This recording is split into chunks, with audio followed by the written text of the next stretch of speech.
Hello అండి, అందరికీ నమస్తే అండి. Welcome back to my channel అండి. సో ఇది సండే రోజు నైట్ అనమాట అండి, జరిగింది నైట్ టైం అనమాట. అయితే మళ్ళీ సాయంత్రం 6 కాడ నుంచి వర్షం అయితే మొదలైపోయిందండి. ఇక సరే వర్షం మొదలైపోయింది కదా, అంతకుముందే మా వారు మా పెద్దబాబు తినలేదని చెప్పేసి చికెన్ అయితే తీసుకొచ్చారనమాట అండి. చికెన్ తీసుకొచ్చిన తర్వాత ఇక నేనైతే కర్రీ అయితే వండేస్తున్నాను. వర్షం చూసారండి ఏ రకంగా పడుతుందో అసలు. నిన్న చూస్తేనేమో తుఫాన్ లాగా వచ్చింది, ఈ రోజు కూడా అంతే పెద్ద వర్షం అనమాట అండి. దగ్గర నైట్ 10 వరకు పడుతూనే ఉందన్నమాట వర్షం అనేది. సో ఇకైతే ఆ వర్షం పడుతుంది లోపలైతే ఇక నేను చికెన్ కర్రీ అయితే రెడీ చేశాను అనమాట అండి. చక్కగా అంటే ఇది ఫుల్ వీడియో ఏం కాదండి, అంటే ఆల్రెడీ మన ఛానల్లో ఉంది చికెన్ కర్రీ ఫుల్ వీడియో. అయితే కర్రీ అయిపోయింది, రైస్ అయిపోయింది. ఇక మా పెద్ద బాబుకి అయితే పెట్టేసేద్దామని చెప్పేసి అని ప్లేట్లో అయితే చక్కగా వేడివేడిగా రైస్ అయితే పెట్టేసేసాను.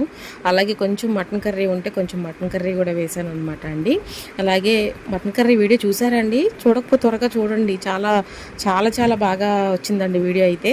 తప్పకుండా మీరు కూడా చూసి ట్రై చేయండి. అలాగే చికెన్ కర్రీ కూడా చక్కగా అయిపోయింది కదా, ఇక చికెన్ కర్రీ కూడా వేసేసి ఇక తీసుకెళ్ళి వాడికైతే తినిపిద్దామని చెప్పేసి ఆ రైస్ అయితే కలుపుతున్నాను అనమాట అండి.